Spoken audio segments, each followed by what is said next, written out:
Jonathan Merritt, you have literally been one of the forerunners in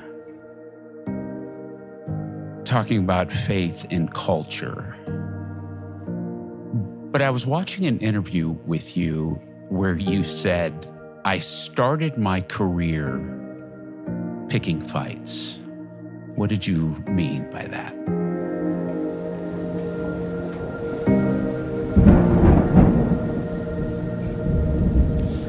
Well, I started writing in a different America. This was like 2008, Obama's America. And there was just this sort of burgeoning conversation about young evangelicals. And there were a group of us who were starting to kind of assert our voice. We were starting to kind of break away from this like mammoth movement that had shaped. Who was that group? Oh, it was, Rachel Held Evans and Sarah Bessey and Matthew Paul Turner and, some of these like people who were just sort of like conscientious objectors in this evangelical movement. And so there was all these news articles about like, who are the young evangelicals and what are they doing and what are they interested in, how will they vote? And so it was a different time. And so there was kind of this like moment where we were within this movement and we were picking fights with our elders. And I had this sort of instinct for asking the questions other people weren't asking and suggesting answers that others were afraid to suggest. And now we're in a totally different place and space, and evangelicalism is so fractured, and many of us who were a part of that, we've moved beyond evangelicalism. And so we're less interested, I suppose, in like adjudicating those battles with evangelicals. What were some of those? And by the way, I was reading you then. Where was I reading you then? You had a blog. It was the blog days. You were writing in certain publications, The Atlantic. Well, I started as a columnist for Religion News Service, and I was writing like 3 times a week, just like banging out articles. And then that, it was like Religion News Service became the Washington Post and USA Today. And then I moved to New York. And when I moved to New York, I got a call from The Atlantic, and The Atlantic was like, hey, do you want to be a contributing writer for us? And so that started, and then that was a multi-year gig where I was writing these long-form pieces for The Atlantic. What were some of those fights you were picking at 2008? Well, there were a lot of fights around kind of the Republican captivity of the evangelical movement, and at the time, and this is even way before Trump, pre-Trump. Way before Trump. In fact, it was somewhat kind of like predictive of Trump. So there were many of us who were saying, this is not about morality. This is not about principle. This is not about religious conviction. This is about power. This is about cultural control. In fact, I wrote a book in 2012, I believe, that was called A Faith of Our Own, Following Jesus Beyond the Culture Wars. And I was making this argument, and people were like, you're crazy. What are you talking about? And of course, now, you see Donald Trump, and the argument feels almost like passé at this point. Like, of course, this is what it's about. But that was a big part of what we were talking about, was kind of the partisan captivity. But then that breaks apart to all of these different things. I would write about capital punishment. I would write about like physical punishment of children, all of these like ideas that evangelicalism supported, using the Bible as a kind of justification. And I was just raising questions and going, is this really what it looks like to follow Jesus? So did you view it that you were sort of picking at your mentors and elders and your tradition, but you didn't view yourself at that point I'm outside the tradition, I'm leaving the tradition? Are you at that point still evangelicals? You're just young evangelicals? Yeah, I think at the time we had believed enough of the propaganda that we thought that at the white hot center of evangelicalism there was something good and true and beautiful. And we believed that if we could only make enough arguments or wake enough people up, that the movement would change, and maybe one day it would be ours, and it would become what we thought it could be, or it should be. And over time, I think a lot of us became convinced that it was baked in. All of the things that made evangelicalism so problematic were baked in. They were part of the system, and that you couldn't fix it. You had to transcend it. You had to move beyond it. And at the time, I was proud to call myself an evangelical. And it wasn't like flipping a light switch where one day I was an evangelical and the next day I was something else. It was like watching a sunset. And it was a kind of growing awareness that as much as I appreciated some of these things in my heritage, that I was increasingly finding God in other places. And, you start to pull that thread, and before you know it, there's no sweater left. I mean, you've been there. You know, anybody who's been in this situation, they know exactly what I'm talking about. When did you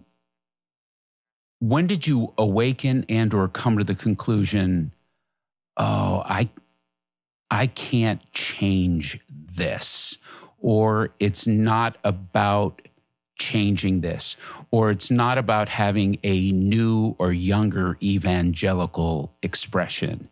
This is about leaving it and seeing if there is a Christian spirituality beyond the tradition I was in. When did that? Well, there were at least, 3 awakenings, I would say. The first, I was a teaching pastor at an evangelical church in Atlanta, and I began to read promiscuously. I began to read outside of the sanctioned spaces, right? You wandered into the restricted section of the library. Yes, I did the same thing. And then you read these things and you go, this feels both dangerous and true. And I know that if I go down this road, you open a door to a door to a door to a door to a door. And you'd been warned about that, and those warnings were not false warnings. But you just keep following the breadcrumbs because you can no longer unsee it. And that happened while I was at that church, and then I began to live a life that was increasingly misaligned. I would preach things that even I wasn't sure I believed, but the institution had incentivized me parroting these things.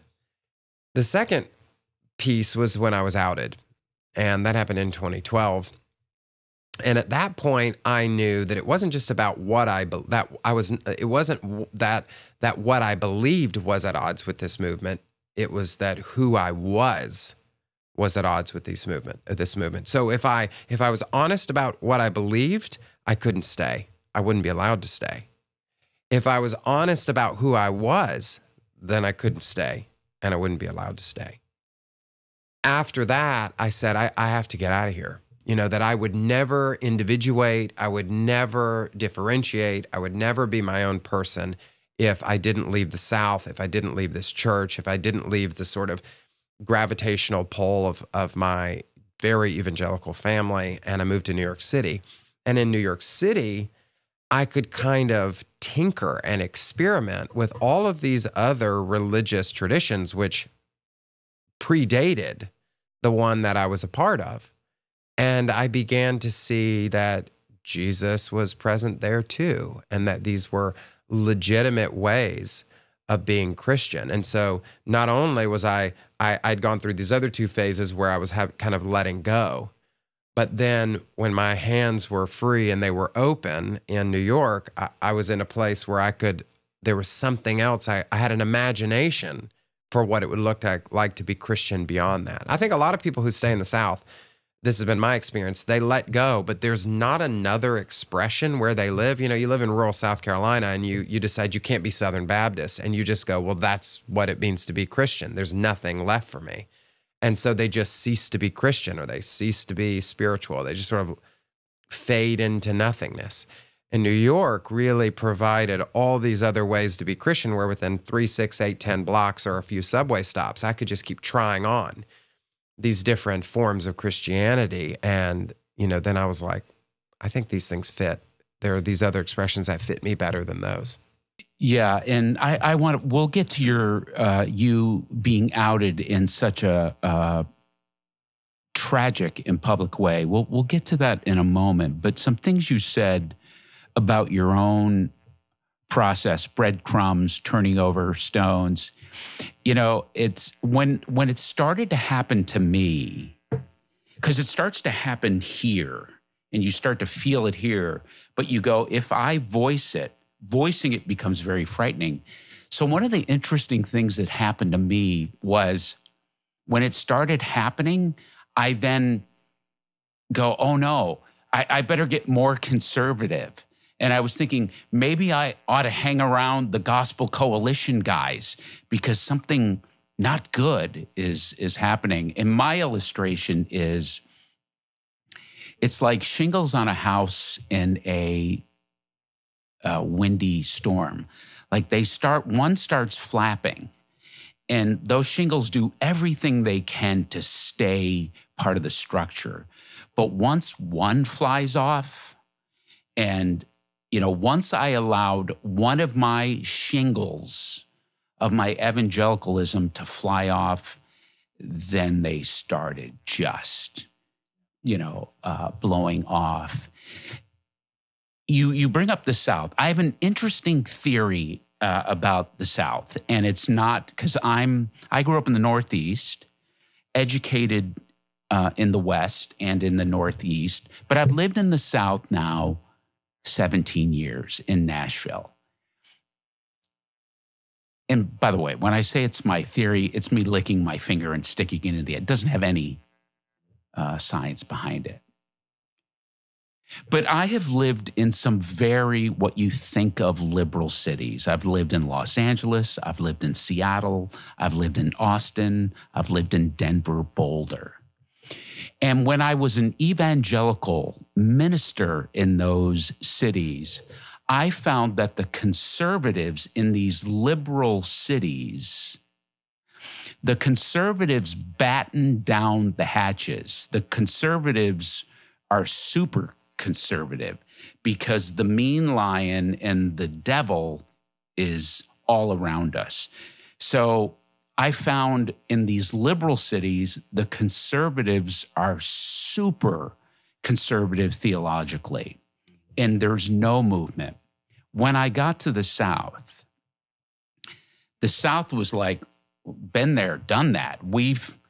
This is so inculcated into our culture that my theory of the South is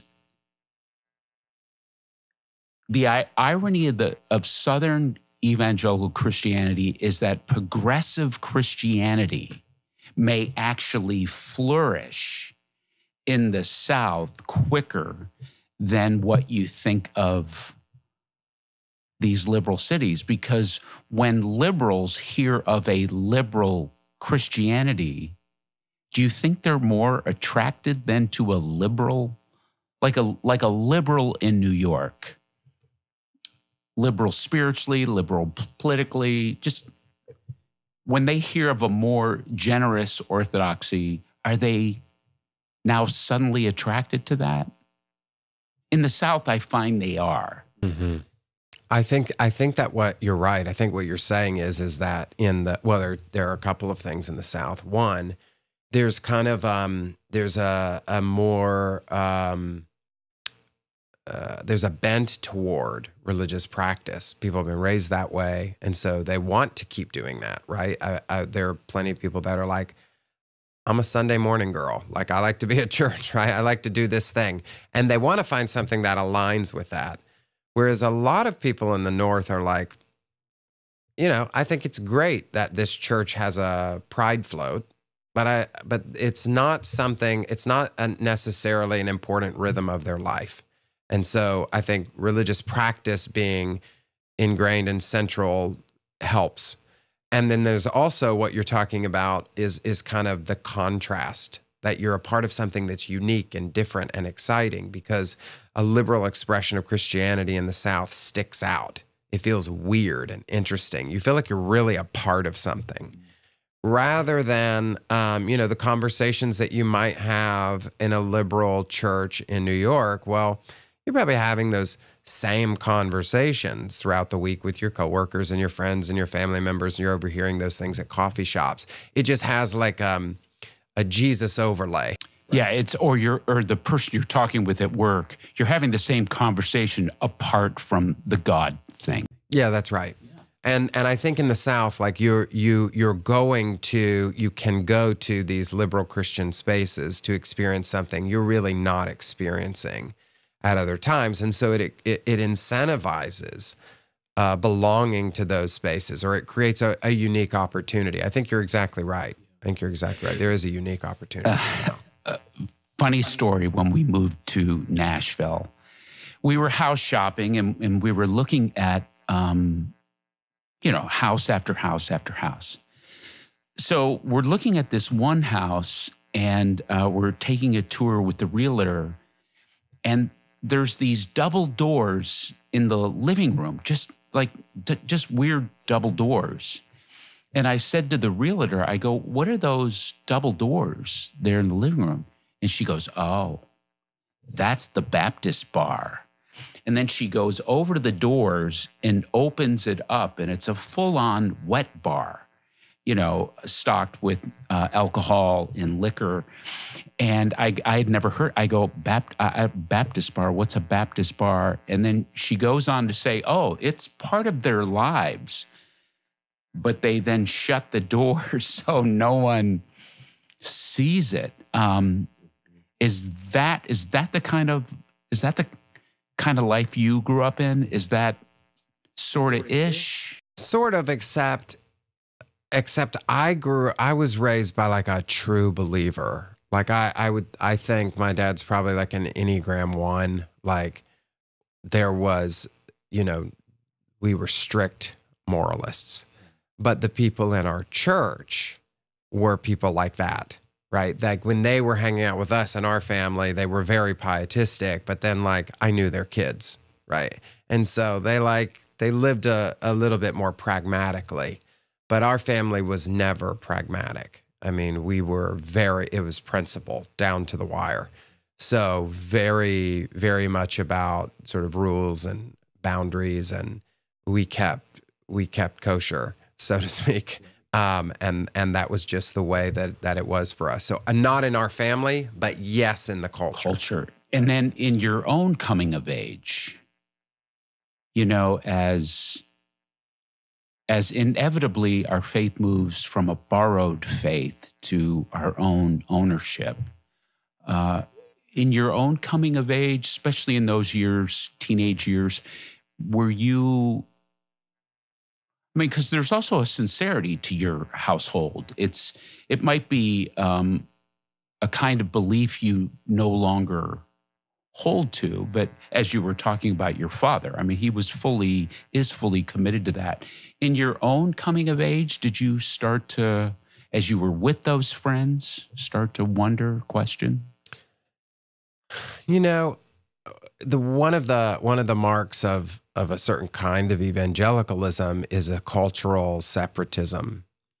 So I didn't have models for other ways of being, or an imagination for other ways of being. I had models for what it would be like to be in another evangelical household where you could watch R-rated movies.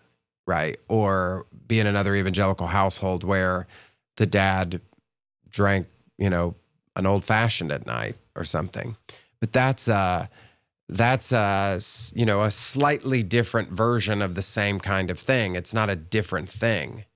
And it wasn't until many, many years later, and it wasn't for me, it was like all of the representations of things that were not that kind of thing were negative and dangerous, right? So it wasn't until after college that I even began to really it started, there were like cracks in the plaster. And I started to consider in those like quiet moments that maybe there was another way to be, and maybe that was a better way to be. Mm-hmm. Jonathan, you were talking about back in 2008, 2009, how you, Rachel Held Evans, Sarah Bessey, of course, Rob Bell and Richard Rohr were thrown into that mix. I even think you could probably put Barbara Brown Taylor, sort of always in that mix. And then Marcus Borg even before that. But when you were writing then, and I was reading it, and same, I would sit in my big church, my big evangelical church, and be secretly reading. In fact, these were the days, I don't think Rachel Held Evans had even written a book yet. She was still in the blogosphere, kind of going after Mark Driscoll, I think a lot. But then what happened to you, you ended up being a huge cultural voice and a permission-giving voice, and speaking a lot of our heart's voice as we're sitting in our pulpits, our pews, our seats, our sanctuaries, our church offices. You start speaking what a lot of us have been thinking. And so you have been, you were really talking about these things when, it's kind of a thing now, but you were talking about it when it really wasn't a thing. So what is happening? What is happening to American Christianity? Where do you think it's headed? Years ago when I was first doing this work, there was a book that was sort of influential that was written by the late Phyllis Tickle, where she talks about how, every 500 years or so, Christianity sort of goes through these periods of punctuated evolution. And that we're in one of those periods now. And I think that's true. I think that you've seen it kind of making its way out. All the way back to, and probably a lot of people watching this don't even know about, like the emergent church movement, which is no longer even a thing, but it was a huge thing at the time. It was people, normalizing doubt, which today maybe feels a little bit passé, but at the time was incredibly promiscuous and provocative. So I think we're in one of these periods, and I think of Christianity in many ways like a living organism, right? Anybody who reads enough Christian history, you see this, that it grows and it changes and it matures, and in some ways it regresses actually in different periods. It's not always kind of up and to the right. It's always a changing living organism. But I think that the difference is that Christianity doesn't have one puberty or one adolescence. It's like constantly in this period, in and out of these periods of puberty or adolescence. And so like our body is changing, and the way we talk is changing, and the way we walk and the way we relate to the world is changing, and the way that we think about things is changing. And so we're in this period of adolescence. I think that the problem with being in a period of evolution is that it's impossible to know where it all winds up. I do think that we are seeing not just a shift, but a fracturing. You know, when we say like, what's going on in Christianity? What are we even talking about, right? I have a Jesuit spiritual director who's not having these, he's having totally different conversations than I'm having. Or you go down to talk to, you know, a Lutheran bishop or an Episcopal bishop in the Midwest, and they're not as clued in into kind of like evangelicalism or post-evangelicalism. And so you have all of these kind of factions. And I'm not the first person to say this, because you also still have a resurgent conservative evangelicalism that's even nastier and bolder than the one that we knew, the one that we inherited when we were still a part of that movement.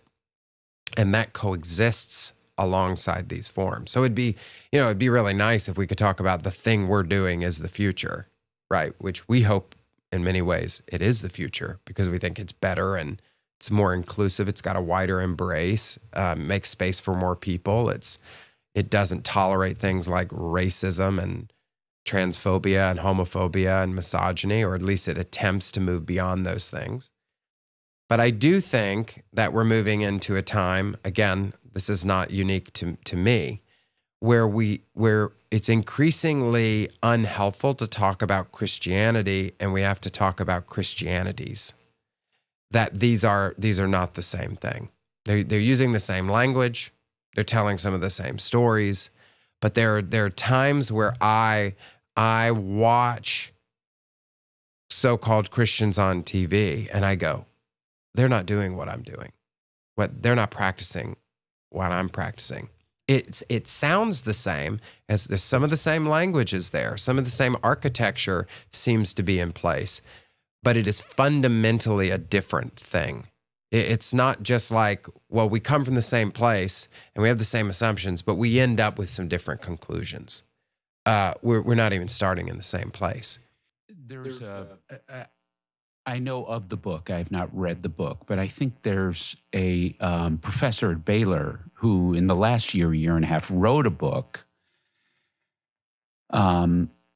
He's now comparing evangelicals to progressives, going that way versus the reverse way, as you speak about, saying that it really is two different religions.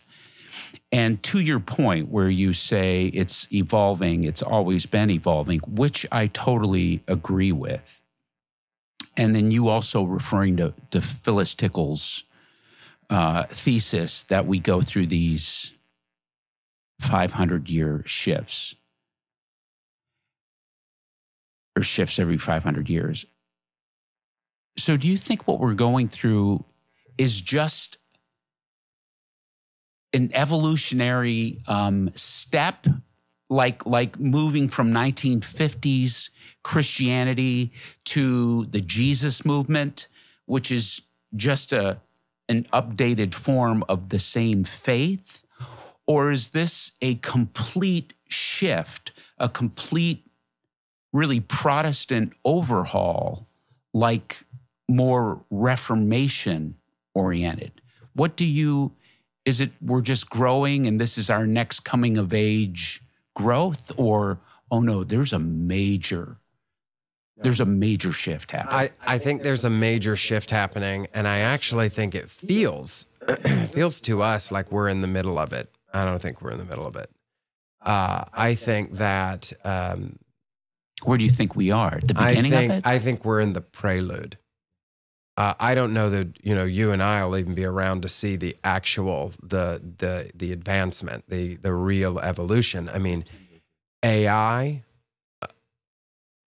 Talking about whether or not we can do digital church or we should believe in original sin. All of that stuff is like child's play.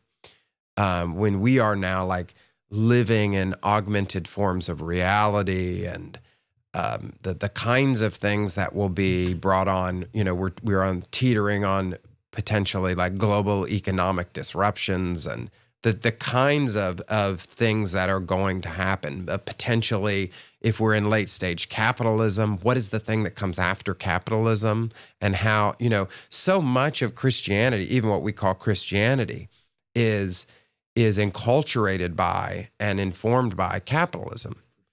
So what happens when there's capitalism is no longer something you can be referential to? There's something else that we can't even conceive of it, right? It would be like living in a feudalistic society and trying to explain what we now know as like capitalism or consumerism. It would just be like, I don't even know what you're talking about. It has never existed.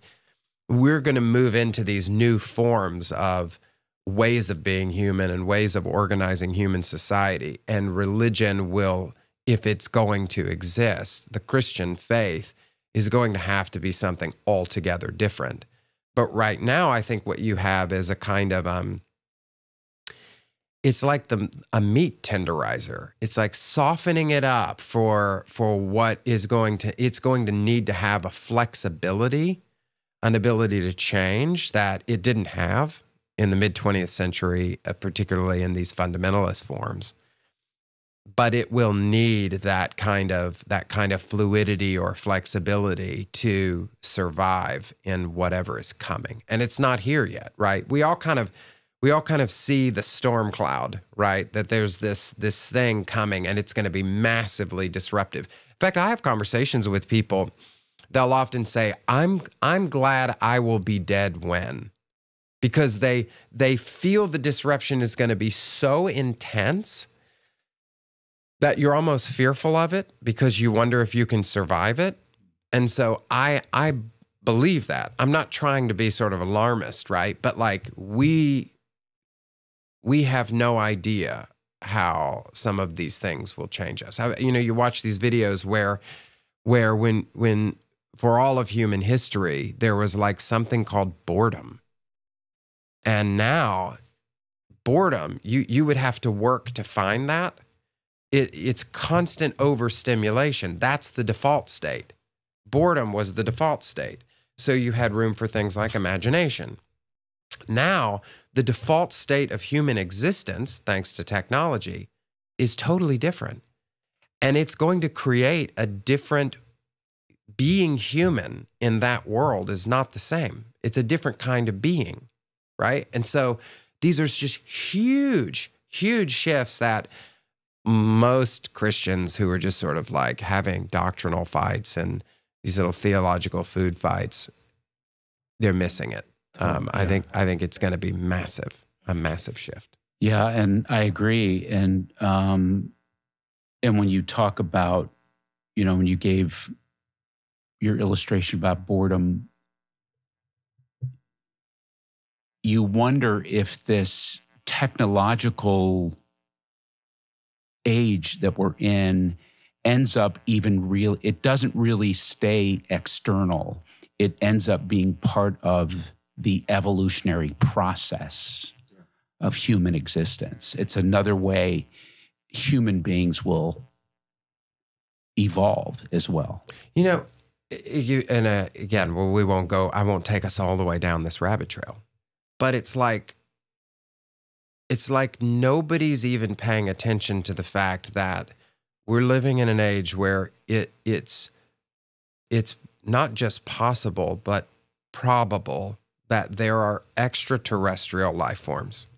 Right? We're having congressional hearings about things that are being declassified, that there could be non-human life. The kinds of Christian theologies that we've grown up with, how do you even make space for that? What if Jesus died for our sins, as we say? How do you even make sense of other life forms and other places? And how do you make sense of a God? Right? It just like boggles the mind. If we end up in a space where we and it seems like at some point we may end up there, where we go, we're not the only things that are living in this universe.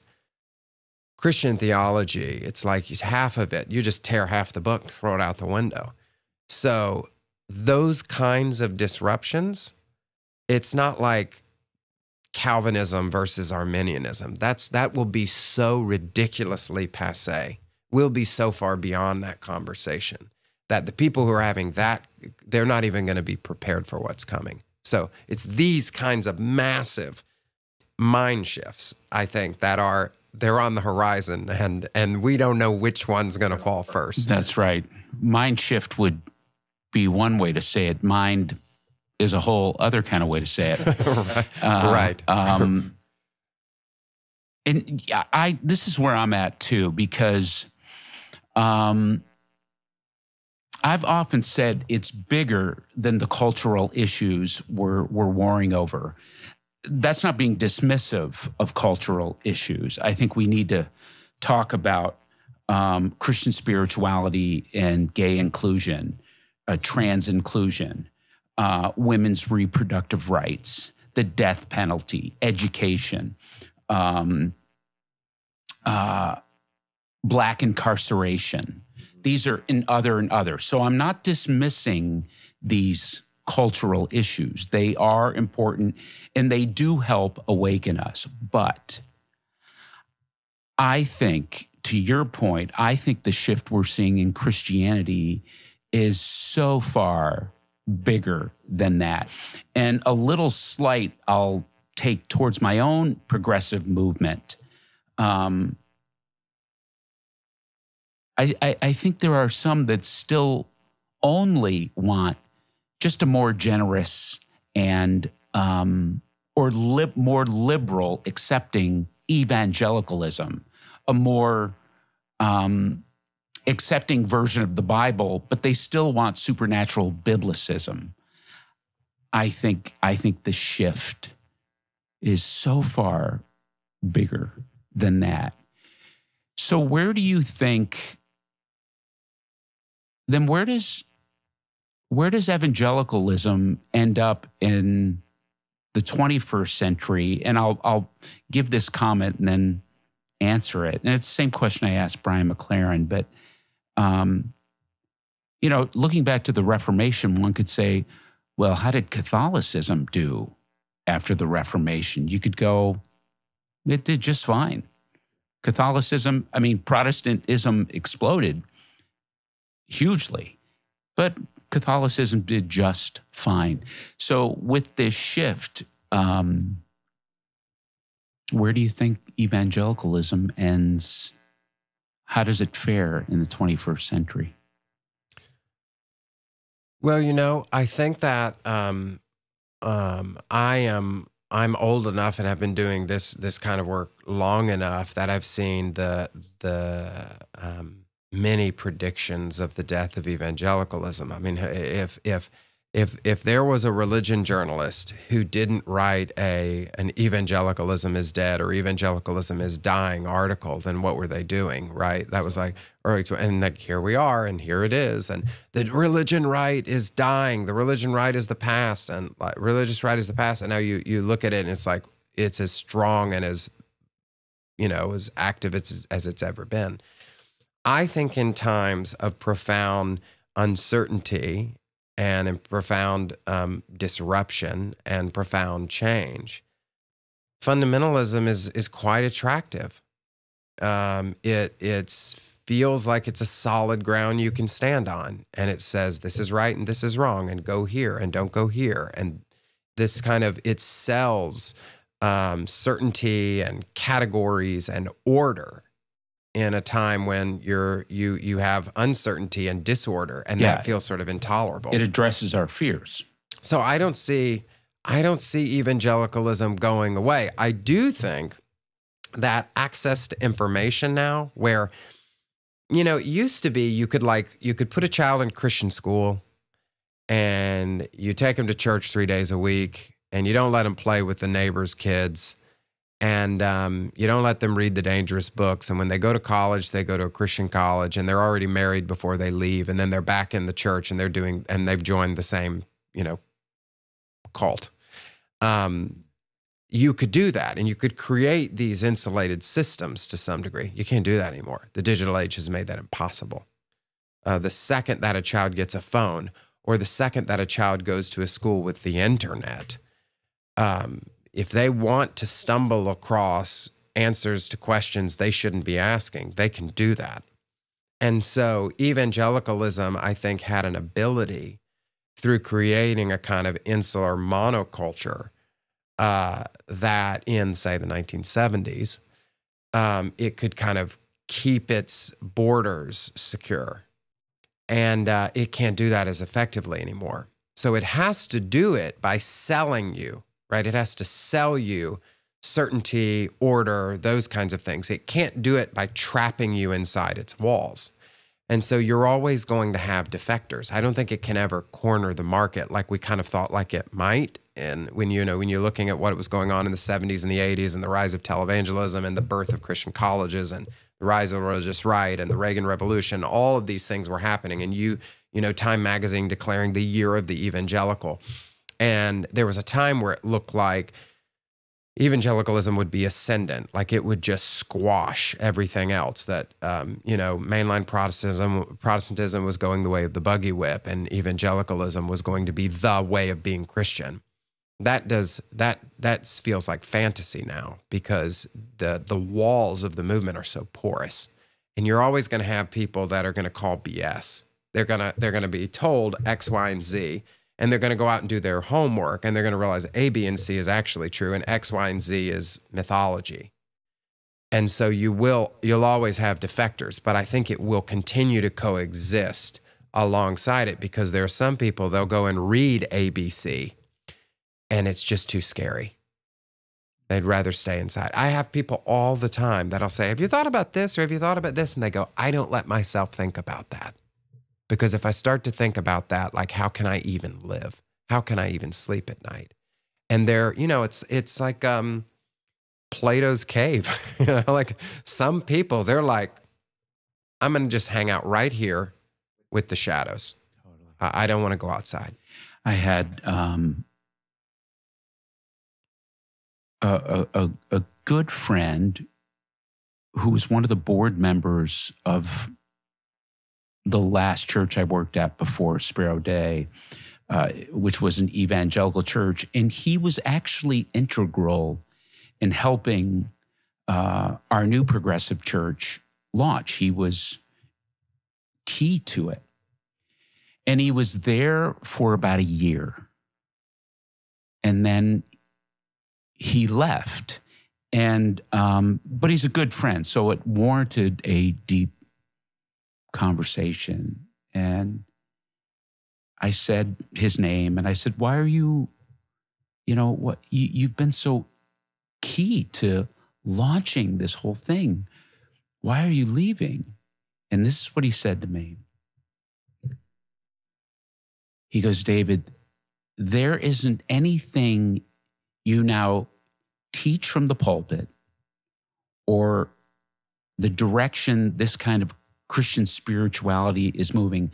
There isn't one thing I disagree with. I actually agree with it all, and I think it's great. And then he said this. He goes, but do you know how you just like your comfort food? You just like comfort food. And when he said that, I got it. I knew exactly what he was saying. And I said, yeah, no, I mean, we didn't need to debate. I didn't need to throw more fuel of persuasion. I get it. Part of I get it. Sometimes, as you said, the disruption is so uncomfortable. It is so fear-oriented. We might not even disagree with it, but we just need our comfort food. Yeah. Yeah. And would you rather be right for the next 10 years of your life, or would you rather be comfortable for the next 10 years of your life? You get to live those 10 years one way or the other. Do you want to do it with like an ulcer, but you're right? Or do you want to just be comfortable? And ignorance is bliss, as they say. It's a tough choice. And I think the human propensity oftentimes veers away from it will accept the illusion that is so much more comfortable And, I get it. I get it. I see that all the time. It's just like the people I was talking about before, people they're even honest about it. Just like your friend. It's not like they're not aware of it. It's not like it's an unconscious choice to choose the comfortable thing. In many cases, they're conscious of it. And they're just saying, look, I can pull lever A and get this, I pull lever B and get this. Like, this is the lever I'm pulling. Yeah.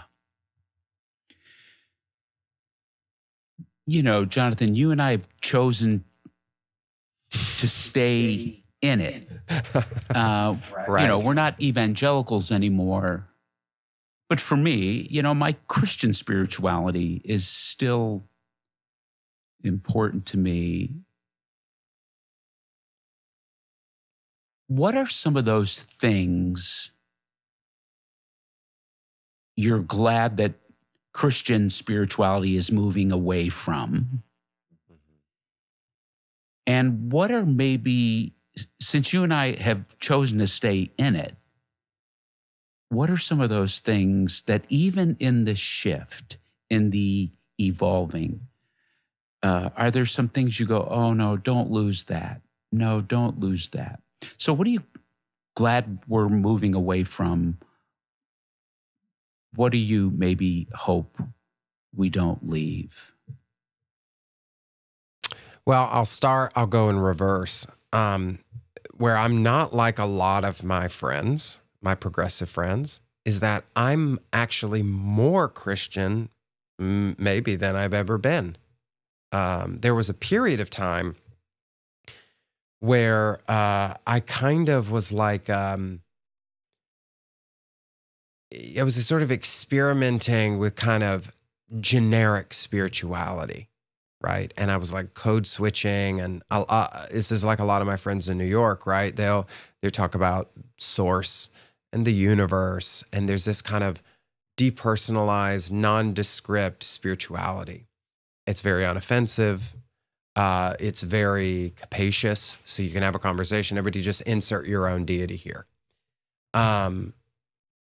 That's not me. I sort of flirted with that way of orienting toward spirituality, and it didn't work for me. No judgment. If it works for somebody else, have at it. For me, I needed to orient myself with a language, a set of stories, a set of traditions, a set of practices. Like, Christianity is not the perfect system, but it gives you a way of orienting yourself. And I actually think, in that sense, that's how I solve for the discomfort of a disordered world and an uncertain world, is I can orient myself and I go, hey, I come back to these stories, not because they're the only true stories or they're the only true symbols or they're the only place, right, to find meaning or purpose or good questions, but because they're mine. And they're the ones that I've been given, and they're the ones that I know well. And so I think about it this way. It's so funny. I think you mentioned Barbara Brown Taylor, and she wrote a book years ago about, holy envy, which was about learning to love other people's faith. But I believe it was in that book where she talks about how you choose one spiritual tradition and not all of them, because it's like going to college and choosing a major rather than minoring in everything. Christianity has developed such a deep well of wisdom. Now, we've kind of effed it up, right? We've messed it up with all of this, like the fundamentalism and the hard-nosed doctrines and the systematics and things like that. But if you can punch through the ground of all of that, there's this like river of wisdom. Great questions. It touches on so many things. And you can never, if you pump that well, you will never run it dry. You've got more than a lifetime of work just right here with all of these questions and symbols and stories. And so I've just decided to kind of settle in right here and do this. And I trust that there's enough wisdom in that stream for me for as long as I've got. So that's what I want to hold on to. I don't want to just sort of let it all melt away into this kind of nondescript spirituality that really lacks any kind of orientation toward a tradition. I like being grounded and rooted in that, and it's helpful for me. So I'm not saying I'm doing it right and everybody else is doing it wrong. I'm just saying it's helpful for me, and that's what I'm committed to. That's what faith means to me, is I'm going to keep doing this thing. Right? I'm trusting that this thing holds enough wisdom to keep guiding me forward. What I think, if I can sort of trade, what do I want to let go of or move toward, is that I think, growing up in a fundamentalist tradition is the center of gravity is a set of beliefs or doctrines, right? And so you just kind of it's like flashcard faith. Memorize these things, and that's what makes you Christian. And I think rather than having a belief-based, now it doesn't mean that I don't have beliefs. Everybody has spiritual beliefs. It's not that I don't have a belief-based faith, but I'm moving into a practice-based faith where the center of my faith is really practicing this Christian way. And that's different. Even the church that I go to in New York City, we're really a practice-based church. We don't have a statement of faith. You can't Google, in fact, when people come to us and they say, so what does Good Shepherd believe about salvation? We say, we have a classic answer. The leaders of our church will say, I don't know. Why don't you ask them? I don't know. The people coming in, we're ecumenical, we're interdenominational. We have people from all different kinds of beliefs. We believe that both the joy and the pain that they bring from their religious experience, both of those are a gift to our community. We have no desire for conformity of belief, but we are practicing the way of Jesus together. We have a practice of inclusion. I'm not asking you what you believe about bathrooms, but what I will say is we practice inclusion of all people, including trans people, queer people, and gay people. And so you are welcome here if you are practicing inclusion with us. I'm not even asking what you believe. And so we have these practices. Some of them we do on Sundays, and some of them we do in our own lives. And so that for me it's both a grounding, but also a liberating center of gravity. And it then circumvents this desire to make your faith about debating and arguing and who's right and who's wrong. And I don't really care about that anymore. I'm so uninterested. Somebody would say to me, let's say you talked about the Gospel Coalition. And somebody saying, do you believe in original sin? I don't. Why don't you? I'm just not even interested in having that debate with them.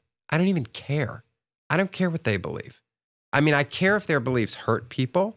That bothers me because I think we have an obligation as fellow humans to say the way you're living out what you believe hurts someone else. But I'm not trying to win them over anymore. I don't even care. Most of them are not winnable, right? These arguments are not winnable. You just have less hair because you pulled it all out having this conversation with them. Or it's grayer. Yeah, exactly. Or it's grayer. Exactly. So I'm less interested in having all of these debates about who believes what. And I'm more interested in simply practicing this way of Jesus, practicing kindness, practicing compassion, telling these stories that have been told century upon century and seeing what they rub up against, what they bring up, trusting that the questions at the heart of this faith is in some way holy, and just live it. It's called the way of Jesus for a reason, because it's a path you walk. It's not a set of flashcards that you memorize. And we've been so shaped by the Enlightenment and this sort of form of Christianity that reacted to and grew out of the history in which we sort of find ourselves situated in, But I'm excited about moving beyond that and saying, let's practice this together. And you will form beliefs. I think, is it Richard Rohr? He says, you don't believe yourself into a new way of living, you live yourself into a new way of believing. And for me, that orientation makes a lot of sense. It's the way that I've chosen to live my life, at least in this season. Yeah, same. And beautifully put. I think I love what you said about what you're holding on to and what is still important to you. And I was saying this to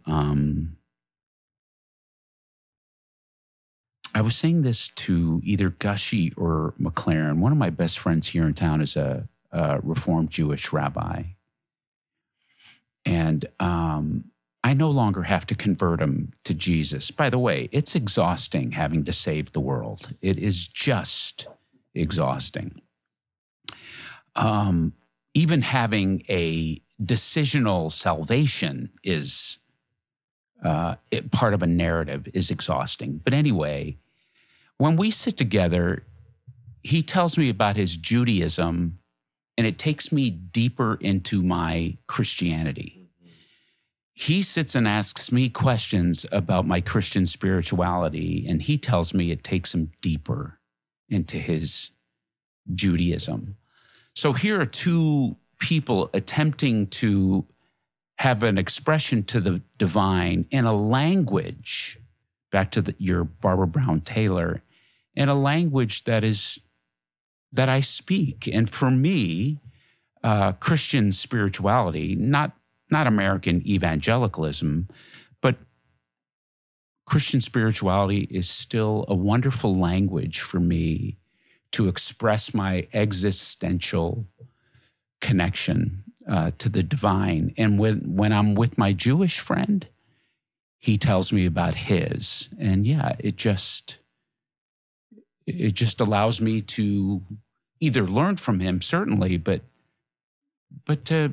it just sharpens my own language. Does that make sense? Totally makes sense. And I've had the same experience with people in my life in other faith traditions. Jonathan, you are a Christian gay man, but you were outed in the most, I think, awful way. And some might know your story, and I certainly don't want this to be part of a salacious voyeur part of any story, but quickly, what was that? But then more than quickly, being outed that way, what did that do to you? Mm-hmm.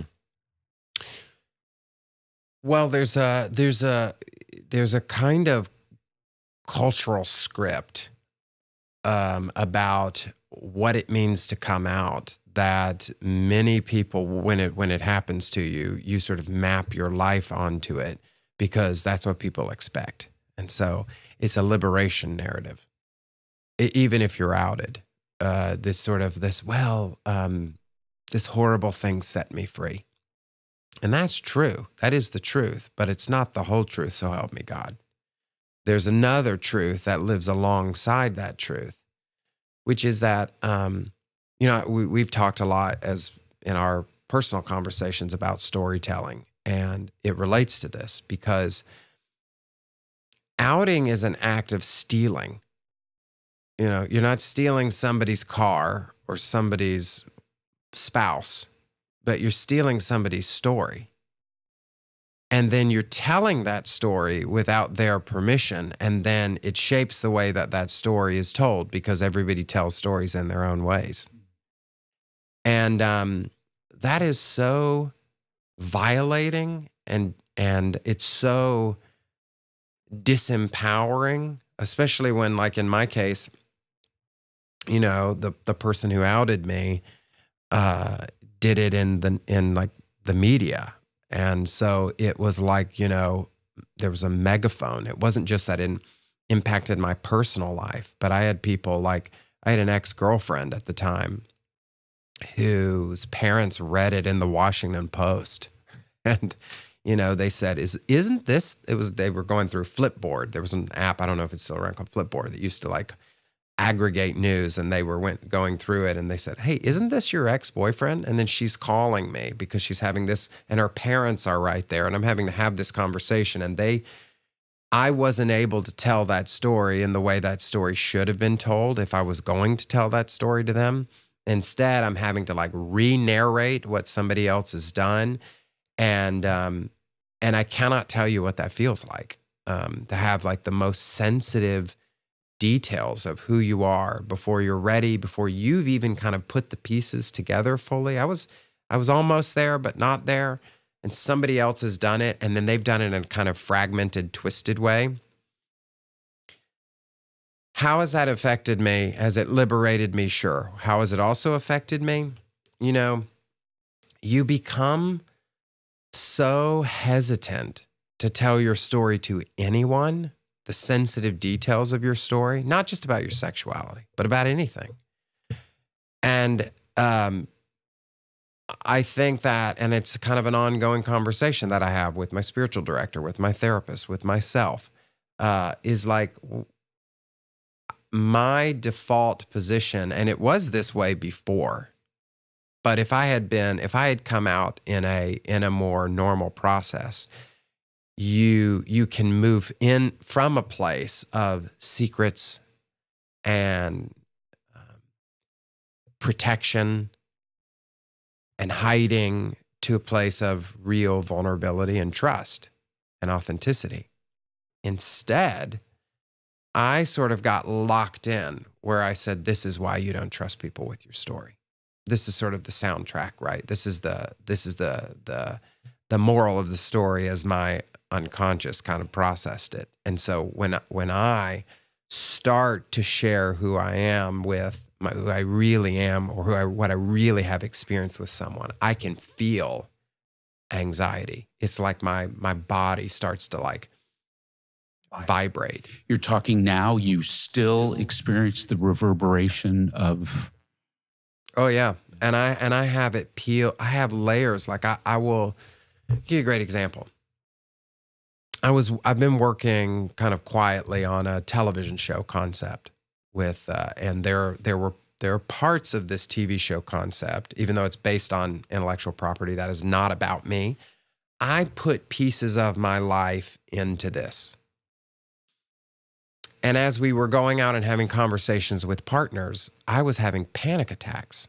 And I was telling a friend of mine who's working very close to me this, I was like, I'm going to get cut out of this deal.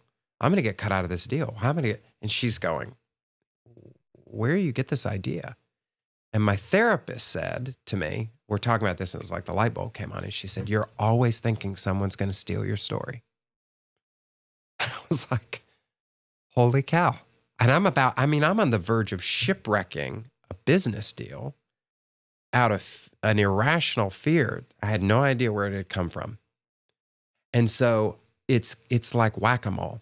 It was so burnt into me, like it was so emotionally visceral that this pain burnt into me, and I never want it to happen again. And so anything that feels like I can't trust you, you may do something with this I don't want, and I will move from like logical me to emotional me, and I won't even realize it. And so I'm having to really work, that was 12 years ago this summer. I'm still working it out. I've done a lot of the work. So when I'm hanging out with you, right, and I'm conscious, and I know you're a safe person. David's a safe person. I can tell David anything. David can keep a confidence if I want to share something. David knows that this is tender. He won't steamroll me. I can consciously, in those moments, I've gotten to a place where I can be my authentic self, and I can bring that self forward. Then there are other things, these sort of weird situations where it will pop up, and it isn't until something doesn't make sense about the way that I'm reacting right now. And I will realize it goes back to the fear, the trust issues, the fear that somebody's going to tell, abuse my story. Man. Yeah, I just can't.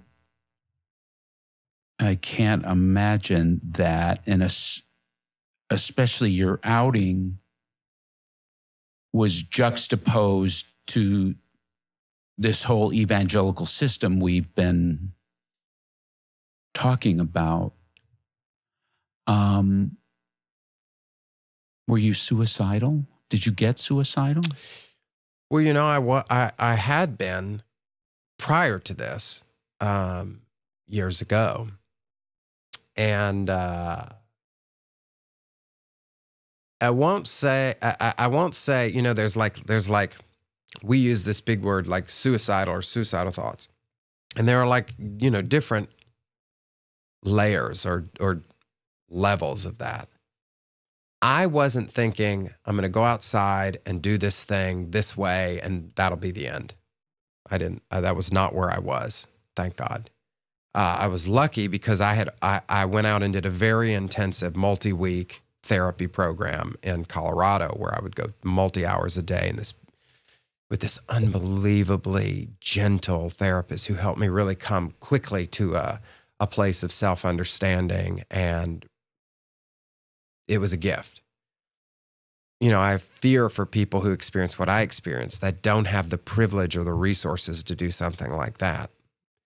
I don't know where I'd be. I don't know if I'd be here having this conversation with you if that weren't the case. But I did have the thought, and it scared me on multiple occasions where I said, I know why people kill themselves. I see it. I get it. I totally get it. Because this is so painful. I can't live like this. I would rather not live than live like this. I believed that I would get through it, and I didn't quite know how. I don't know where that thought came from, because this was a threat to, I didn't know if I would have my family relationships. I didn't know if I would keep my friendships, because all my friends were in this space, and I lost a lot of them. And I didn't know if I'd have a livelihood. My education was in, you know, theology. I was a Christian writer. I was a church minister. I didn't have any transferable skills. Like, I had a mortgage to pay, but I couldn't just go get a job in marketing. So what was I going to do? I was going to go work at a Dairy Queen or a Chili's, or what was I going to do? You know, I could be not only alone, but destitute. A lot of people, it's like, you know, you're outed. You know, it impacts your relationship with your father, you know, maybe some of your more religious friends, but other friends are going to be understanding. But, you know, you work at Google, like, what does it matter for that? But when it shook me all the way down. Every area of my life was now called into question. And I thought, yeah, I can understand why someone in my position would choose a different way. Mm. You know, you were not only in that evangelical world, you were raised in it. Your father's a noted influencer, minister in that space. It's, as you mentioned, friends, family. Here you are coming to terms with which I believe who you truly are, wonderfully, truly are. But then there's the experience of people's responses. What was that like to have the people that you love the most, that you admire the most, that are the most intimate to you, whether it's family or friends or the world you're in? What is that like to then suddenly not feel loved by them because of truly who you wonderfully are? What was that like? Or is that even a right question? No, it's a good question. It's hard to articulate because, it was like some people were just gone. I just never heard from them again. A lot of my college friends, that was just, I never heard from them again, ever. I just never heard from them.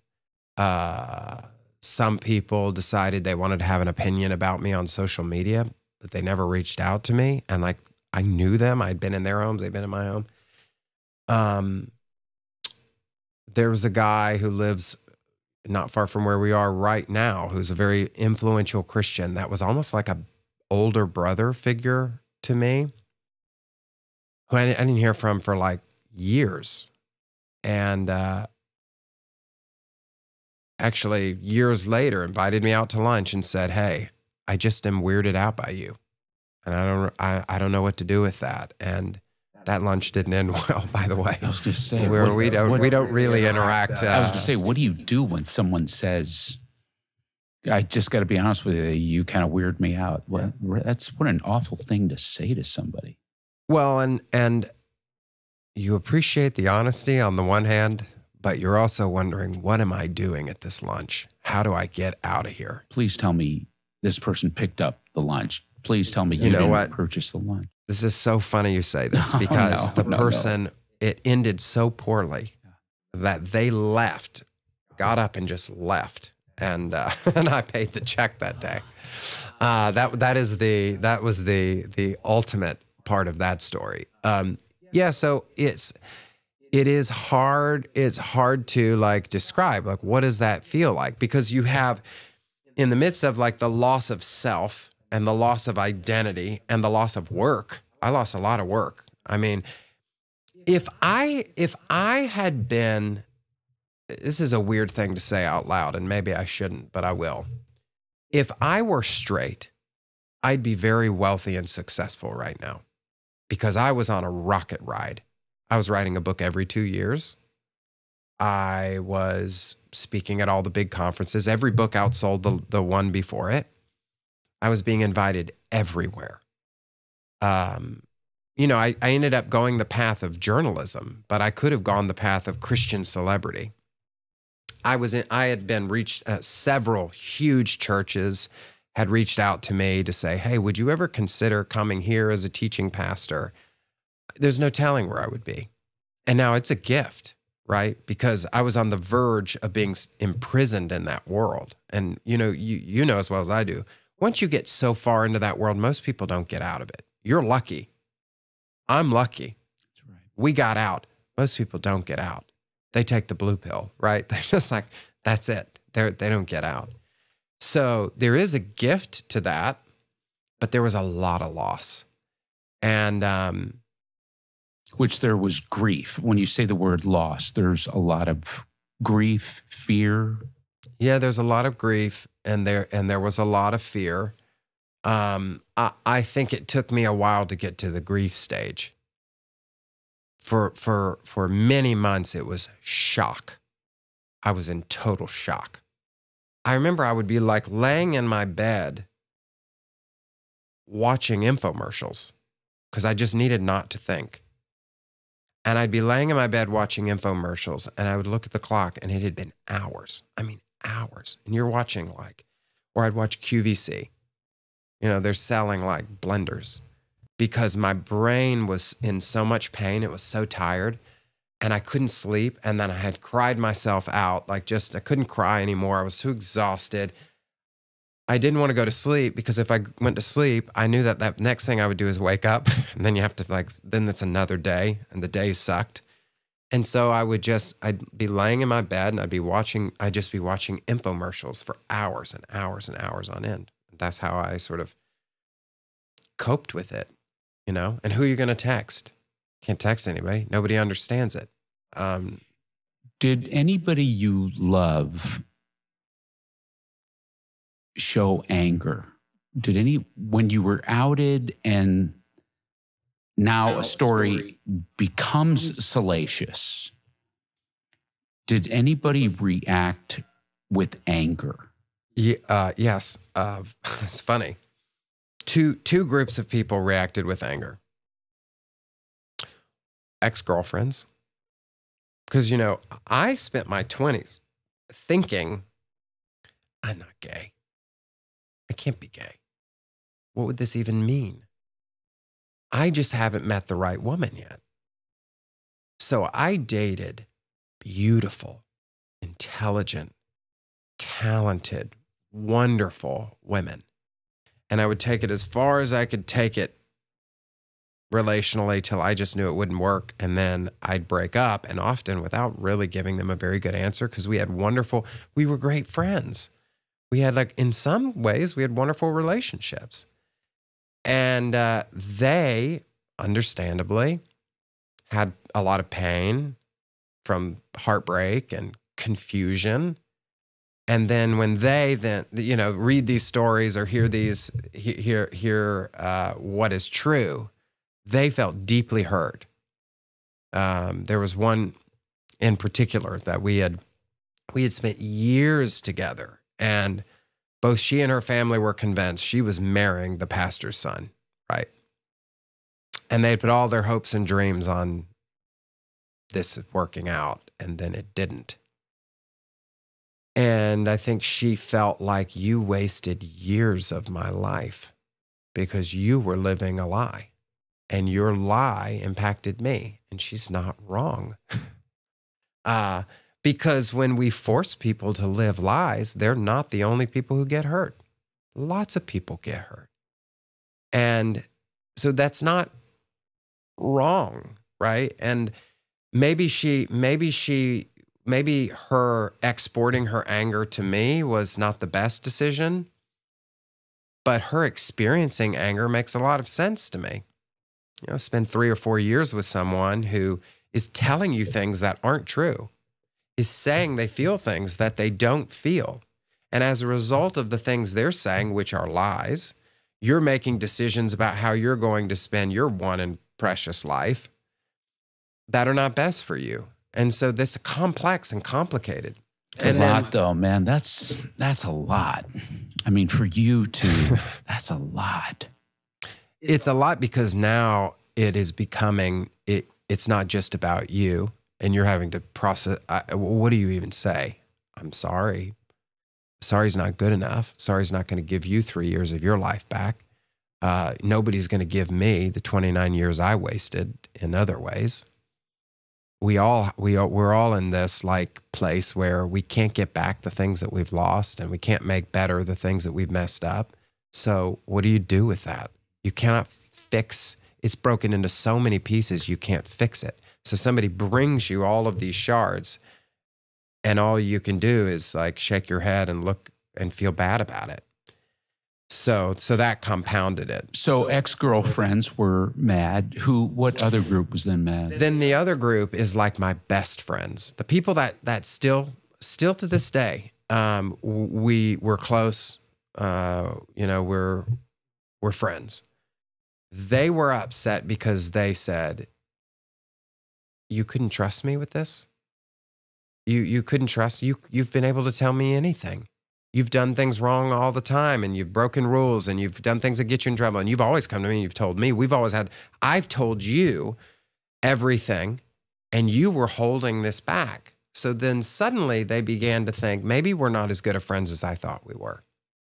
And so now you're having to process with them because they feel betrayed. They feel like, did I really know you? Do I really know you? I thought we were best friends or really good friends, and now I wonder and what else do I not know? And how much else have you kept from me? And do you have a reaction, though, where they're saying this to you and you're like, this is not about you. This is not about you. This is about what's going on in my life. How do you respond to that? At the time, no, I didn't say that. I just instead said, I'm sorry, I couldn't. I just couldn't. I couldn't tell. It wasn't you. I didn't tell anybody. Nobody knew. So if I were going to tell anybody, I would have told you, but I told nobody. And I can't explain to you why that is. It just is what is. And over time, I think once their emotions died down, they were able to move beyond that. But that was one I didn't see coming.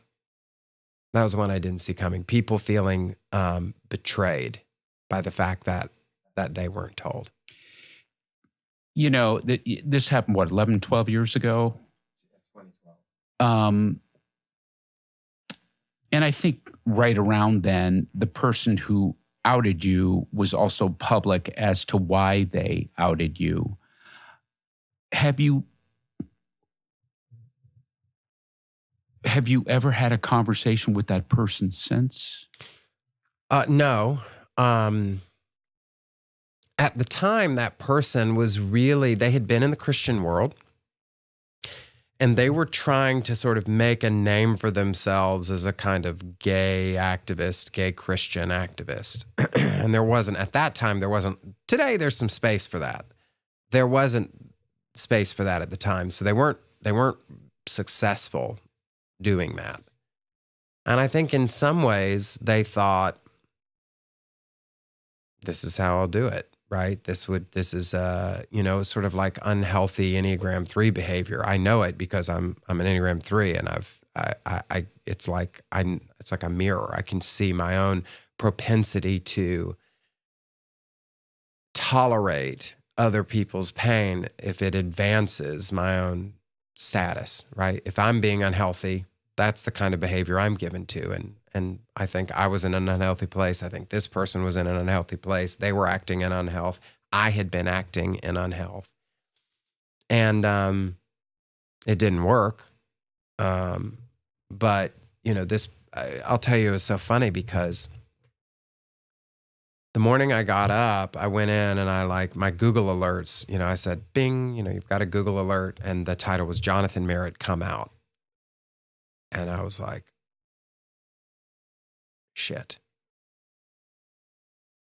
So I went into my bedroom and I had a pack of Marlboro Lights, emergency Marlboro Lights in my bedside table under my night clothes.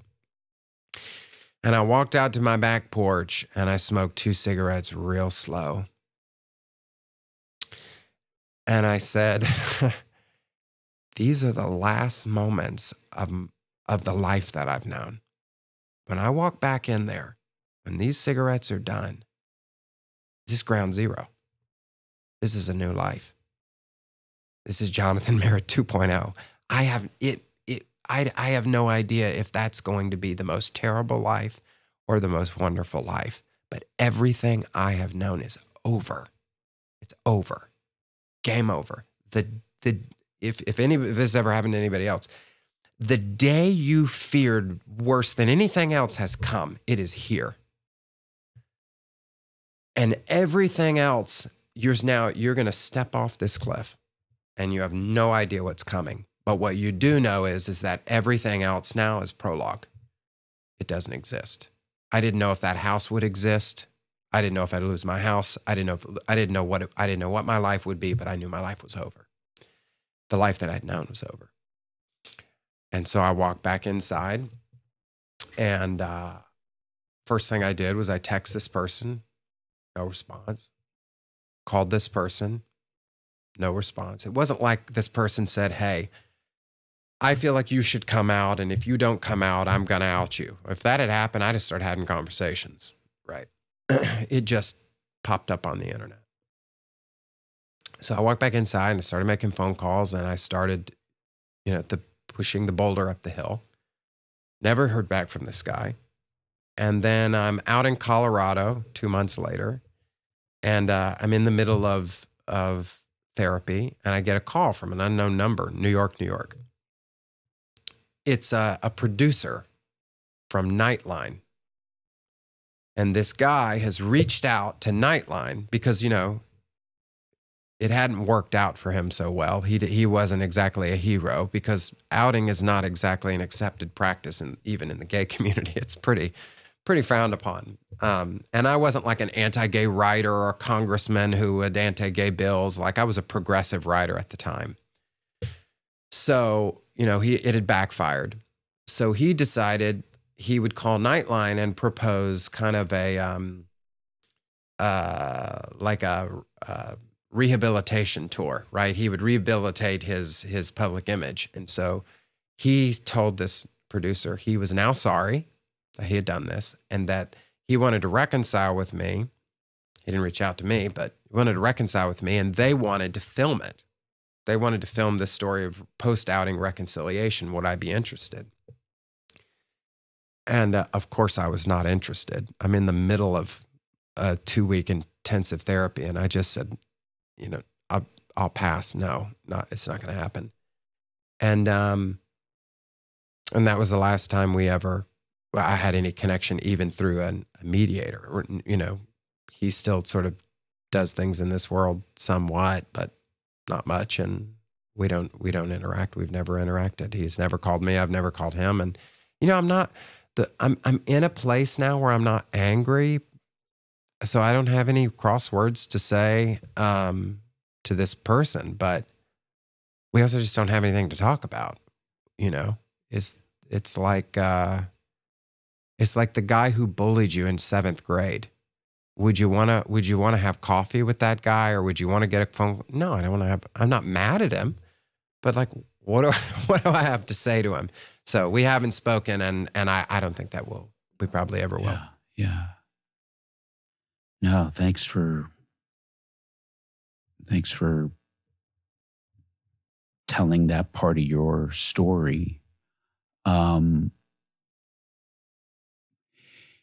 You know, the church I'm the minister at, I bet our LGBTQ crowd might be 30% of the church. And then, of course, all our straight allies. But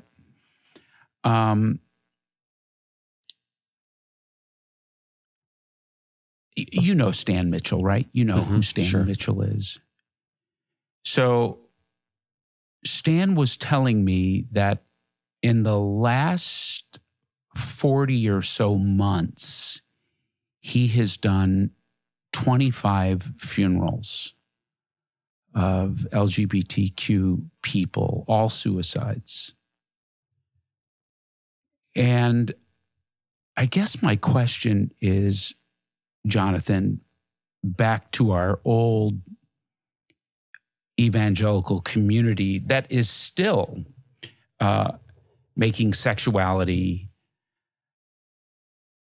being gay, being trans, gender identity, still making it these doctrinal exclusion.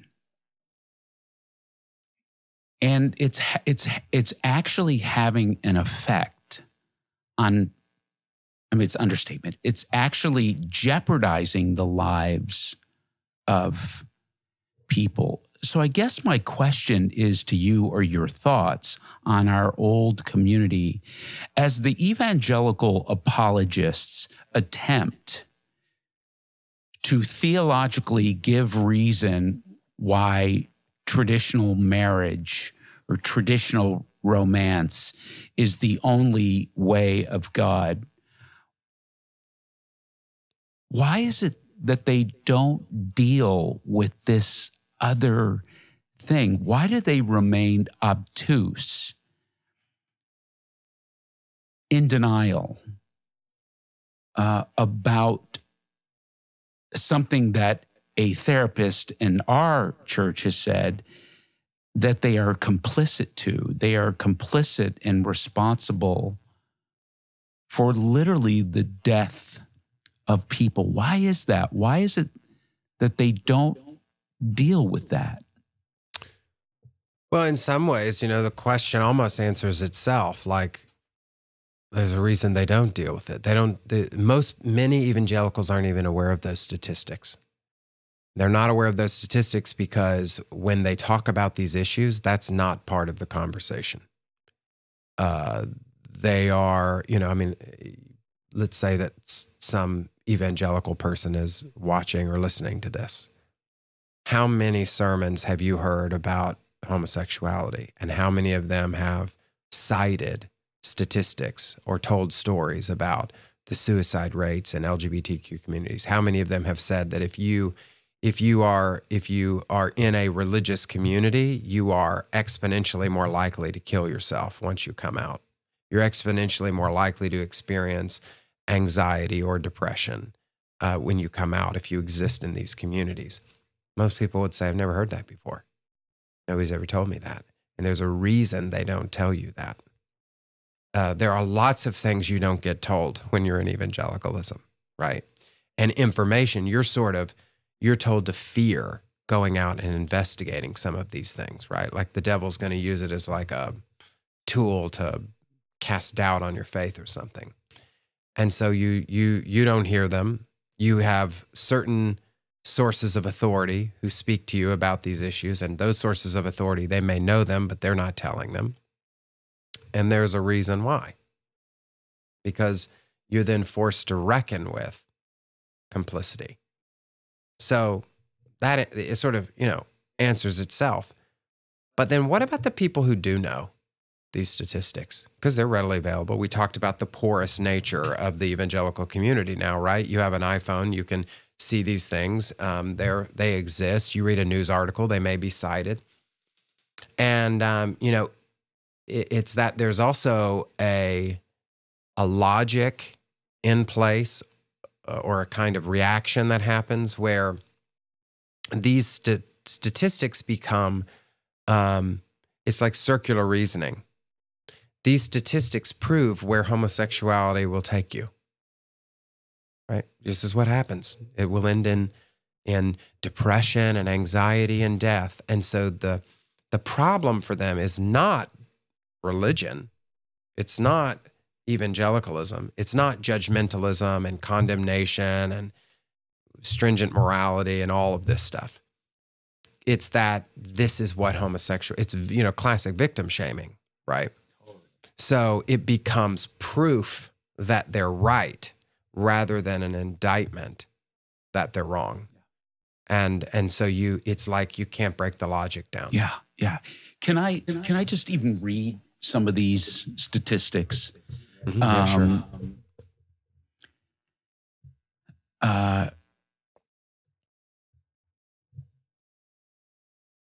50. I mean, how many LGBTQ people in the United States are there? There's a gazillion. 50% of LGBTQ want to have a religious faith. 50% want to express themselves with some sort of religious belief. Yet all the statistics show that 95% of the houses of faith would reject them. So they're leaving the church in droves.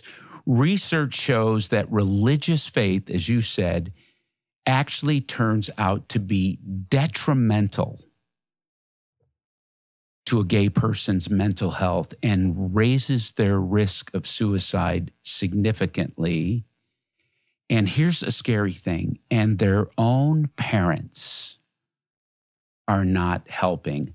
A parent's beliefs about a child's homosexuality were associated with double the risk of their child's suicide. So even their own religious parents are putting somebody's life at risk. An LGBT person is more than 4 times as likely to attempt suicide than their straight peers. Get this, by the way, these are either from the Trevor Project or a study done by the Williams Group or UCLA. An LGBTQ person attempts suicide every 45 seconds. And if an LGBTQ person has one accepting adult in their life, it will reduce their attempt of suicide by 40%. And it's just mind-boggling that when I see these evangelical apologists and biblicists who are always defending, traditional romance and marriage, this is never, ever. The complicit and responsibility in the damaging of a young person's mental health or putting their life at risk, it's just not addressed. Mm-hmm. Yeah, I'm not the first person to say this either, but Jesus gives this sort of, it's like, how do I know if the thing I believe is good and true and beautiful and right? And Jesus uses this agricultural metaphor, right? If a belief is like a root, then you watch as that thing sort of makes its way into the world, and you look at the end result, you look at the fruit. And if that fruit is rotten, if it's full of death and destruction and darkness, then your logical arguments or your biblical arguments, those are sort of irrelevant. You'll know. Because if a belief is good, then the fruit is good. If a belief is beautiful, then the fruit will be beautiful. And this is true if you look at any of the kind of bedrock sort of moral teachings that Christians of all iterations and traditions would kind of agree on, right? Like, don't murder people, because that's awful. It creates all kinds of destruction, right? Don't lie to someone, or don't take something that's not yours from someone else. The fruit of that is awful and terrible. You can see it. You just watch. All of us have a friend who's a compulsive liar, and their life is nothing but destruction and confusion. And you just want to say to that person, don't do this. It makes your life all kinds of hell. This is the one thing that if you believe traditional morality, so to quote unquote traditional morality, when it comes to homosexual relationships, if you live that out, you have universally rotten fruit. If you believe that and you live that out, it's absolutely rotten. And by the way, the statistics that also don't get quoted happen in reverse. That if a person is in an accepting community, that they're less likely to have depression, anxiety, suicidal thoughts. That if a person can find love, that if a person can have, as you mentioned, accepting parents, the reverse also proves true. And so, and I will tell you, beyond the statistics, I've witnessed this with my own life. I can tell you what it was like to live in that community, to be given to high-risk behavior, to languish in self-hatred, to experience the kind of depression that feels like an endlessly dark cloud that you just can't get out of. And I'm now on the other side. And it's not like my life is perfect. I mean, in some ways, I'm still sort of tethered to, in both my family and my friend group, to some of these kind of non-accepting factions. But I can tell you that there's a liberating power that I have experienced that has reduced some of this rotten fruit in my own life. I've seen it's like, as I have sort of come to not just accept myself, but to really love and celebrate myself, to be able to look myself in the mirror and say, without my fingers crossed, I am fearfully and wonderfully made. It's like a pesticide has been sprayed on that tree. And now there's this beautiful, healthy fruit that's come forward. And that's not storytelling. That's my lived experience. And so I think, you're really touching on something here, both in the statistics and in just opening your ears and listening to the lived experience of LGBTQ people. They can tell you this. Yeah, and I know a person's story is important to you, different than storytelling. A person's actual story is important to you, and you have an amazing story. And I guess I want to ask you this. With that,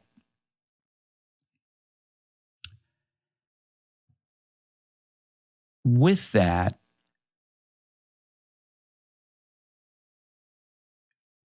all of that story, you still chose to stay Christian.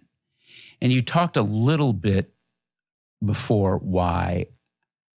I guess I want to bring it back to the person of Christ and really what I think is the cornerstone of Christian spirituality, which is love. That's what I think. So tell me about that your spiritual experience as a Christian with Christ and what ultimately how love has come to, part of your Christian faith. Well, for one thing, I think, we talk about like what if you peel back everything when it comes to spirituality, you get to this question like, what is God and what is the divine, and everything for me kind of comes out of that or flows out of that. Like people go, what do you think about homosexuality? And what they really say is let's have a debate about these like 8 passages in the Bible. And to me, that's putting a second thing first. The first thing is like, who is God? And what is God? That's a first order question, right? This other like food fight about, parsing out the Bible is a downstream. So I always start with that kind of first question. And the thing that Christians have all taught, no matter, you're Lutheran, Episcopalian, you're Catholic, whatever, is that God is love. Not just that God loves, not that love is an action that God does, but love is God's, use a fancy word, ontological reality. This is the essence of God, right? If you were to take God and take God down to God's parts, it would be love. That's what it would be. It would be a non-material love. That is God. And so God loves you because God loves you, because God loves you, because God is sort of compulsively giving God's self, which is love, to God's children, which is all of us. And so for me, to be connected to a set of stories and symbols and ideas, and Jesus as kind of the tip of the spear of that love in human form, right? Coming back to that over and over again forms me and shapes me to be a more loving person myself, not just to other people, which I need to be, but to love myself, which I have to do. I'm having to learn to do because I spent so much time in a tradition that taught me how not to love myself. And ironically, it used the same symbols and the same stories and the same traditions and the same Jesus to do it. There's an image in the Old Testament that is so apropos here, and it feels like what I'm doing as my kind of this current season of my experiment with spirituality, that is sort of this image of taking a sword and turning it into a plowshare, of taking the very thing that was used for evil and destruction and death and harm and reappropriating that for healing and to bring peace into your life. That's what I've been doing. That's my experiment with Christianity, is to take the weapon away from the oppressor and then to redeploy that weapon in my own life as a weapon of healing. That is a powerful thing. That is a powerful thing. It's not the only way you can get healing from toxic Christianity. There are other ways that you can access healing. But I'll say in my life, it has been a powerful thing. And to take the hatred and to return that back to the center, which is love, and then to deploy that into my life has brought unbelievable healing to me. That's beautiful. Because what I resonate with is, and there's many reasons why I've stayed Christian, and I won't go into them all here, but to the point you're making, the chance to retell the story of love in a way that brings healing and redemption and belonging. I got to retell that story, because I still experience my Christian spirituality as love. And when I was losing my faith and people were telling me I'm losing my faith, when I was shifting certain beliefs and people were saying, well, if you shift those beliefs, you're no longer part of it. That's not what I was experiencing. I felt like my heart was growing and growing and growing in love and tethering itself more and more to Christ. That's my expression. And I was experiencing love.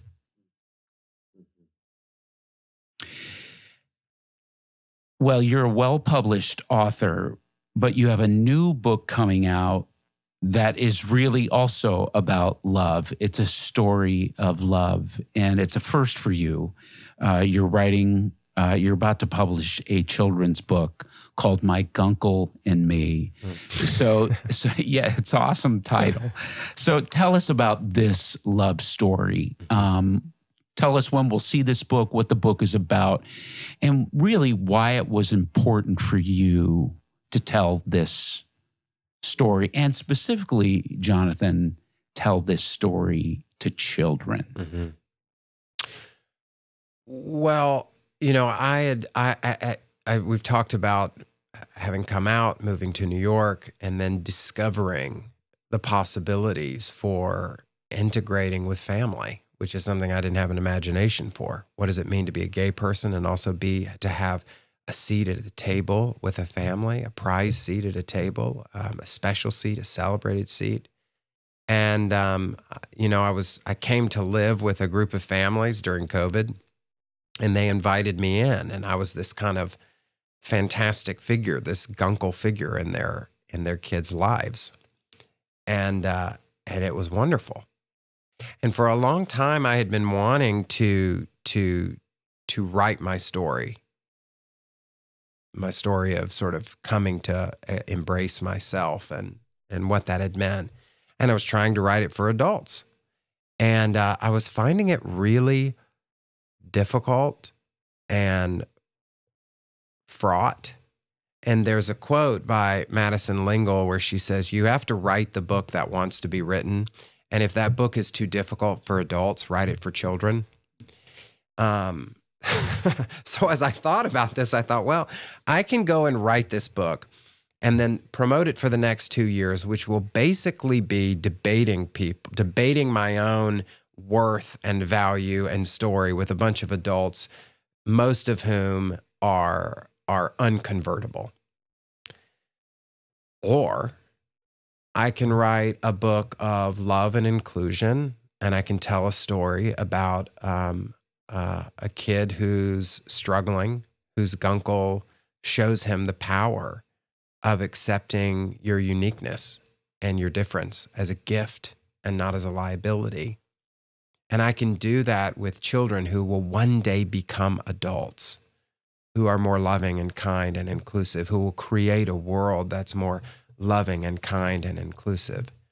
And the more that I thought about that as an option, the more it lit me up. A friend of mine was the one that gave me the idea, because I had said, I'm thinking about, I'm over here trying to write this big, hard adult book, and it was like not working, and I was hating it. And at the same time, I had said to a friend, I said, I think I want to write a children's book. And they said, well, what would you write it about? I said, I haven't quite figured that out. And they said, well, why don't you write about being a gunkle? And it was like that first struggle to write that other book. And now this desire to write a children's book sort of banged together. And it was like, a new thing kind of came into being. And the next day, it was the only thing I could think about. I got up, I ran right down to the coffee shop. I sat there till it was closed, and I did it day after day after day until the story was written. Oh. So when does the book come out? Comes out May the 14th. Okay. I'm super excited that it will be out, and it comes out with. It's not with a Christian publisher. It's with a secular publisher, but there are faith themes in it. There's a scene in the book. Touches on everything that we've been saying in this conversation, where the gunkle goes to church with Henry, who's the main character in the book. And it's just this powerful visual, because you're seeing, it's sort of mind-bending. I mean, first of all, there are not a lot of books with queer characters, and the books that do have queer characters, none that I've ever seen, have that character practicing faith in any way. And so if I can recite it, I'll try to remember it it's written in rhyme, but it says, at church the next morning, my gunkle sings loudly. He prays and gives thanks, and he does it devoutly. His bright colored outfit makes two women stare. When we leave, they both snicker, but he doesn't care. And so it not only shows this gay man who's integrated into this family, who's deeply devout, and practices, it hasn't given up on his faith, and has decided that you don't have to choose, are you going to be gay or are you going to be faithful? He realizes that those two things are not mutually exclusive.